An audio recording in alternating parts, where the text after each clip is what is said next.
So overcharged, overwhelmed, overcharged with surfeiting, with excess, trying to keep up with the race out there.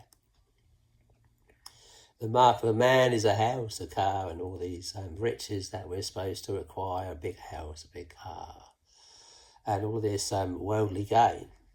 It's nice to have a big house, it's nice to have a car if you need it to get to work and back, not to say that you shouldn't have a car. You, of course, in this day and age, need a car to get to work and back. You, of course, need a house, a home. But what if this becomes your central goal, and no matter how big the house or how many houses, you are never satisfied? And so you go into excess, you're overcharged by it all, you have to keep up with whoever, keep up with the Joneses, as they say. Keep up with this circle of people and that circle of people and move into higher spheres of influence and get in with this circle and that circle until finally you get to the top of it all. So overcharged with surfeiting, with excess. The cares of this life. You can get so overcharged with the cares of this life. There are so many cares and worries and woes that we now have thrust upon us. The world economy, paying your bills, keeping your job, the future, how are you going to raise your children? How are you going to hold yourself together mentally and physically or even spiritually? Most people don't even think of the spiritual here. So how are we all going to hold it all together? So overcharged with surfeiting the excessive lifestyles we're supposed to keep up with. Overcharged with surfeiting the cares of this life and the deceitfulness of riches. For all these things do the nations of the world seek after. So all caught up in a worldly game of surfeiting and excess and riches. The things we're taught by the world media and the world leaders and the examples set before us by the stars, that this is what makes a person, a man, a woman, a woman. And if you don't keep up with all of these games, then you are a sad, sorrowful state and a sad loser. So this is what the world is caught up in, the cares of this life, overcharged with surfeiting the cares of this life and the deceitfulness of riches. So all caught up in this largely through politics. These are tormentors torment us along these lines every day, every week, every month, every year. No matter who gets into power, what are they other than tormentors? What do they use to goad stick you? They thrust upon you poverty. People are more chained to slavery by poverty than they are by chains themselves. So keep a person poor, keep people poor, keep the nation poor, and you'll have chains on those people. So overcharged with surfeiting the cares of this life and the deceitfulness of riches that you will never acquire to, though you might aspire to the same. You'll be caught up in the game of the lust of the flesh, the lust of the eyes, and the pride of life. So wrapped up in all of this, all these worldly, earthly pursuits. For what shall it profit a man if he should gain the whole world and lose his own soul? Or what shall a man give in exchange for his soul? You have a priceless soul. If you lose that soul, no matter how much you make on earth, no matter how many millions, billions or trillions, you'd never be able to purchase your soul back once having lost it. So for what shall it profit a man who should gain the whole world and lose his own soul? So what's so important here about the world if it means you're going to lose your soul? Lay not up for yourself treasures on earth where moth and rust doth corrupt and thieves break through and steal, but rather lay up for yourself treasures in heaven where neither moth nor rust doth corrupt, neither do thieves break through and steal. So the danger here is that we get wrapped up in a worldly pursuit that's been given to us as a lie, the donkey and the carrot brigade. Whereas at the end of the day, these politicians, they are delusives. They've no doubt been given their chances to enter into the spiritual, but they choosing rather the lusts of the flesh, the lust of the eyes, and the pride of life and power over the spiritual. And these being sent a strong delusion of the same, so wrapped up in this physical world and rejecting anything spiritual.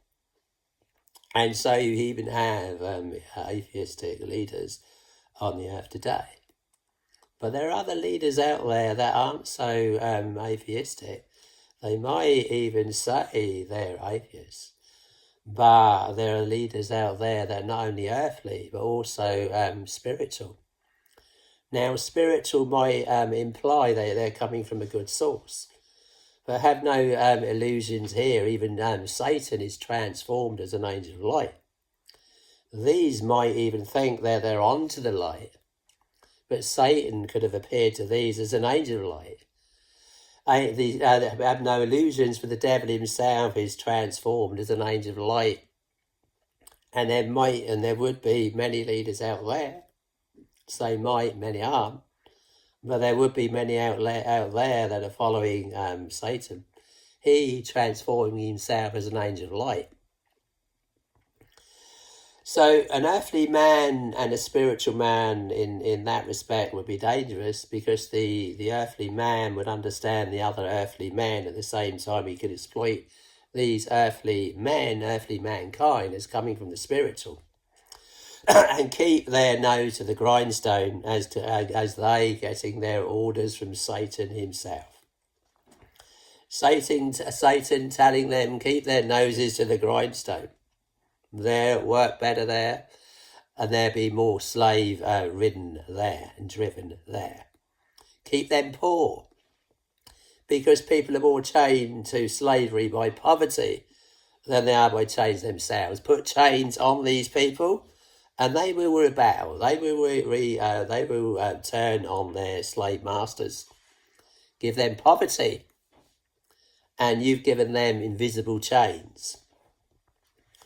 So if you got, let's say, an earthly man, a delusive man, a man that's rejected his chances to receive the truth, and has gone over to a strong delusion, then this same man could be given power over man. Other words would say, cease ye from man, whose breath is in his nostrils, for wherefore was he to be accounted of?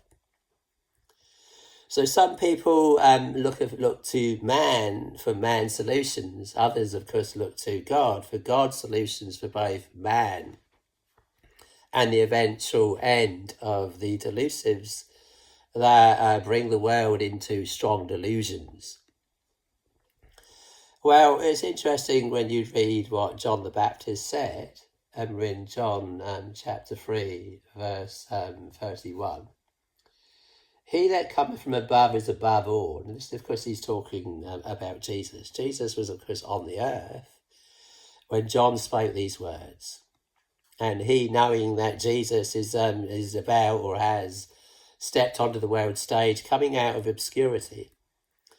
30 years old, in fact, Jesus was anointed by the Holy Spirit and therefore stepped onto the world stage. Up to that point, one of the great unknowns. Nobody even knew who he was, other than he lived in Nazareth, son of a carpenter, coming from a family of 8 children or more. And this was simply Jesus, an everyday man, and everyone didn't have a bad thing to say about him. It reads, he was okay, and that was about as far as it went.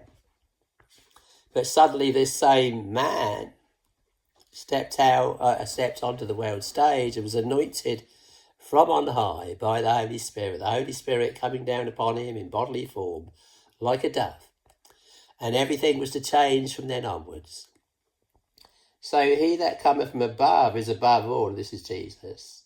He that is of the earth is earthly, and speaketh of the earth. Now, most leaders today are earthly, and they speak of the earth.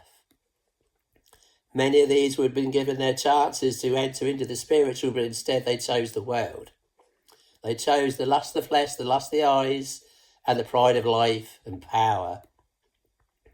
And therefore they are earthly men leading earthly people who too could very well have rejected the spiritual. You have man looking to man.